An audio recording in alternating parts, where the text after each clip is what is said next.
Tank bund లో TV5 ఆధ్వర్యంలో భారీ మట్టి వినాయకుడు కొలువుదీరాడు. అక్కడి నుంచి స్వామి పరిపూర్ణానంద గణేష్ యాత్ర ప్రారంభం కానుంది.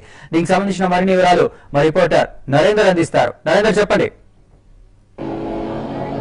Right, thank you Pradeep. భాగ్యనగరంలో గణేష్ ఉత్సవాలు అంగరంగ వైభవంగా జరుగుతాయి. ప్రస్తుతం లోయింగ్ ట్యాంక్ బండ్ లో ఇంకా ఒకసారి మనం ఈ విగ్రహాన్ని గమనించే దాదాపు 60 అడుగుల ఎత్తులో ఉన్న ఈ భారీ గణనాథుడు భాగ్యనగరంలో ఒక సెంట్రల్ అట్రాక్షన్ గా నిలిచాడు. అయితే మొత్తం ఈ భాగ్యనగరంలో ఉన్న అంటే అన్ని విగ్రహాల కన్నా ఈ విగ్రహం చాలా భిన్నంగా చెప్పుకోవచ్చు. ఎందుకంటే మొత్తం మట్టితో ఈ విగ్రహాన్ని రూపొందించగలిగింది. దాదాపు అంటే 40 రోజులకు పైగా ఈ విగ్రహాన్ని తయారీలో కలకత్తా నుంచి వచ్చిన కళాకారులు పాల్గొని చెప్పుకోవచ్చు. అయితే యంగ్ మెన్ యూత్ అసోసియేషన్ ఆధ్వర్యంలో ఈ విగ్రహాన్ని ఇక్కడ ఏర్పాటు చేశారు. అయితే TV5 young men youth association ఆధ్వర్యంలో మొత్తం ఇక్కడ లోయర్ ట్యాంక్ బండ్ లో ఈ విగ్రహాన్ని ఇక్కడ ఏర్పాటు చేశారు. మనం ఒకసారి కనుక ఈ విగ్రహాన్ని గమనించినట్లయితే మొత్తం 10 తలలు 20 చేతులతో మొత్తం ఇక్కడ భారీ గణనాథుడు మొత్తం భూమి నుంచి ఆకాశానికి ఎంత ఎత్తులో మొత్తం ఇక్కడ భక్తులకు కనువిందు చేరినాడు.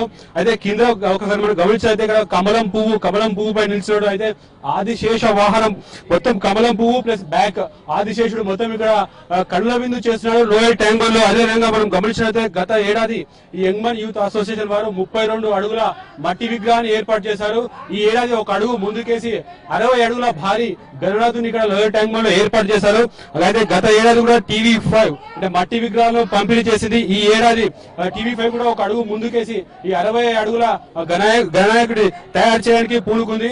అయితే ప్రజల్లో అవగాహన తెచ్చేందుకు అదేవిధంగా మొత్తం ఇప్పుడు వస్తున్న విగ్రహాలు ప్లాస్టర్ ఆఫ్ ప్యారిస్ తో వస్తున్నాయి కనుక మొత్తం వాతావరణం కాలుష్యం అవుతుంది. అయితే వాతావరణం కాలుష్యం కాకుండా ఉండడానికే ఈ మట్టి విగ్రహాలను తయారు చేయాలనే ఒక మెసేజ్ ను టీవీ5 ఇస్తుంది. అయితే గత సంవత్సరం టీవీ5 కూడా మట్టి విగ్రహాలను పంపిణీ చేసింది.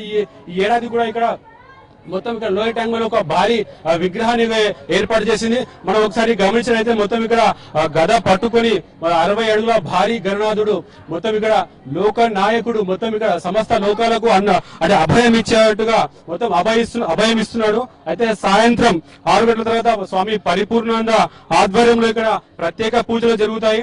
అయితే మొత్తం 9 రోజుల పాటు టీవీ5 ఆధ్వర్యంలో ఇక్కడ మొత్తం ప్రత్యేక పూజలు జరిగిన తర్వాత ఇక్కడే దీనిని అంటే నిమజ్జనం చేయడం జరుగుతుంది.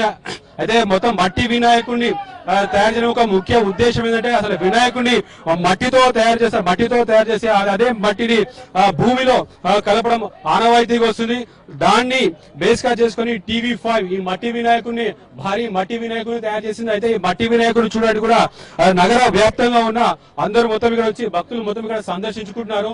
కనుల పండుగ ఉంది చెప్పినారు. మొత్తం ఇక్కడ భక్తులు బారులు తీరిపోయారని చెప్పుకోవచ్చు. నా భూతో నా భవిష్యత్ అనే రేంజ్ లో ఈ 60 అడుగుల వినాయకుడు మొత్తం నగరవాసులకు కనువిందు చేరినాడు. అయితే ఈ విగ్రహాన్ని చూసడానికి కూడా మొత్తం భక్తులు పెద్ద ఎత్తున ఇక్కడ పోటీపోయారు. అదేవిధంగా తమ సెల్ ఫోన్ లో ఈ భారీ గణనాథుని చిత్రీకరించుకుంటున్నారు. మనం ఒకసారి విజువల్ గా గమనించినట్లయితే అదే వినాయకుడికి పూలమాల వేస్తున్నారు. క్రెయిన్ సాయంతో పూలమాల వేశారు. అదేవిధంగా లడ్డు పెడుతున్నారు. మనం ప్రత్యక్షంగా విజువల్స్ చూసుకోవచ్చు. లడ్డు ప్రసాదం అక్కడ వినాయకుడి చేతిలో పెట్టడం జరుగుతుంది. అదేవిధంగా కలకత్తా నుంచి వచ్చిన కళాకారులు ఇక్కడ తయారు చేశాడు. ఒకసారి మనం కళాకారులకు హ్యాట్స్ ఆఫ్ చెప్పుకోవచ్చు. ఎందుకంటే 60 అడుగుల భారీ గణనాథుడు మొత్తం 10 తలలతో 20 చేతులతో ఇక్కడ లోయర్ ట్యాంక్ బండ్ లో ఇక్కడ మొత్తం కనువిందు చేస్తున్నాడు. మనం ఇంకో ముఖ్య విషయం అంటే యంగ్ మెన్ యూత్ అసోసియేషన్ వారిని కూడా ఒక అప్రిషియేట్ చేయొచ్చు. ఎందుకంటే గత ఏడాది 32 అడుగు ఈ ఏడాది 60 అడుగులు ఒక అడుగు ముందుకేసి మొత్తం ఇక్కడ భారీ క్యాంపెయిన్ చేస్తున్నారు. మొత్తం మట్టి విగ్రహాలపై అవగాహన కల్పించే కార్యక్రమాన్ని యంగ్ మెన్ యూత్ అసోసియేషన్ చేస్తున్నారు. వారికి తోడుగా టీవీ5 కూడా అదేవిధంగా హిందూ పరిరక్షణ సమితి అదే హిందూ ధర్మాన్ని కాపాడాలనే ఉద్దేశంతో స్వామి పరిపూర్ణానంద ఆధ్వర్యంలో కూడా ఇక్కడ ప్రత్యేక పూజలు చేస్తున్నారు. మొత్తం మనతో మాట్లాడే కొంత భక్తులు చెప్పడం ఎక్కడి నుంచి వచ్చారు ఈ భారీ వినాయకుని చూస్తే మీకు ఎలా అనిపిస్తుంది?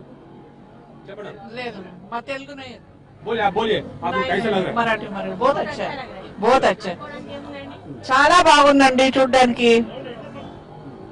మీరు చెప్పడం మీకు ఎట్లా అనిపిస్తుంది? ఇంత భారీ వినాయకుడు చూస్తుంటే నగరంలో మొత్తం 60 అడుగుల మట్టి వినాయకుడు చూస్తున్నారు కదా, మీకు ఎలా అనిపిస్తుంది? చాలా బ్రహ్మాండంగా ఉందండి. చాలా బ్రహ్మాండంగా ఉంది. చూడడానికి కన్నులు చాడడం లేదు అనమాట. అంత అందం లేదు. ఫస్ట్ టైం అంటే మొత్తం కూడా చాలా కనుల పండుగగా ఉంది అని చెప్పి కూడా చెప్తున్నారు. అయితే మనతో మాట్లాడే స్థానంలో చెప్పండి, ఇంత భారీ విగ్రహాన్ని చూస్తే మీకు ఎలా అనిపిస్తుంది? మేము ఇక్కడ మోతీనగర్ నగర్ మా youth committee young men association తరపు నుంచి మరి మోతీనగర్ పంచాయత్ కమిటీ తరపు నుంచి మేము పెద్దలు మాట్లాడుతున్నాము. ఇలాంటి విగ్రహము మన ఆంధ్రప్రదేశ్ లోనే ఇది మా మూడో విగ్రహము. ఒకటి పాన్ బజార్ లోని, ఇంకోటి ఖైరతాబాద్ లో, ఇంకోటి మా మోతీనగర్ లో ఇటువంటి 60 అడుగుల విగ్రహం మేము పెట్టడం మొట్టమొదటిసారి. ఇది భారీ ఎత్తున విగ్రహం ఏర్పాటు చేశాము. దీన్ని తయారు చేయడానికి కనీసం 3 నెలల సమయం పట్టింది. 16 మంది కళాకారులతోటి కళాకారుల నుంచి పిలిపించాము. వారు మరి గంగా మట్టితోటి మేము ఈ విగ్రహం తయారు చేశాము. ఇక్కడ ఎటువంటి పొల్యూషన్ లేకుండా రంగులు వేయించాము. కాబట్టి ఇలాంటి కార్యక్రమం చేయడము చాలా జయప్రదం చేయాలని మేము అంతా ఆశిస్తున్నాము. మరి ఇంకోటి మన యావత్తు మన ఆంధ్రప్రదేశ్ లోపలనే మేము ఈ ఘనకార్యం చేశామని చాలా సంతోషంగా గర్వపడుతున్నాం మేమంతా. మనం ఒకసారి ఇక్కడ విజువల్ లో గమనించైతే మొత్తం ఇక్కడ పూజా కార్యక్రమాలకు మొత్తం ఇక్కడ వేద పండితులు మొత్తం ఇక్కడ ఏర్పాట్లు చేస్తున్నారు. మొత్తం అదే కాసేపట్లో ఇక్కడ వేద మంత్రాలతో ఇక్కడ ఈ భారీ గణనాయకుడిని అంటే పూజ చేసి అంటే భక్తులకు అంటే దర్శనము కల్పించే సౌకర్యాన్ని యంగ్ మెన్ ప్లస్ TV5 సంయుక్తంగా ఇక్కడ చేపట్టింది. అయితే మొత్తం ఇక్కడ ఈ భారీ గణనాథును చూడడానికి 2 కళ్ళు చాలాలు కూడా స్థానికులు పెద్ద ఎత్తున అంటున్నారు. అయితే ఇలాంటి కార్యక్రమం చేసినందుకు TV5 కూడా వారు అప్రిషియేట్ చేస్తున్నారు. అయితే వచ్చే ఏడాది కూడా మరింత ప్రజల్లో అవగాహన రావాలి. మొత్తం మట్టి విగ్రహాలు వాడాలి. అయితే ప్రజల్లో అవగాహన వస్తేనే పర్యావరణాన్ని కాపాడుకున్న వారం అవుతారని ఇక్కడ స్థానికులు చెప్తున్నారు. Vote studio. Thank you very much.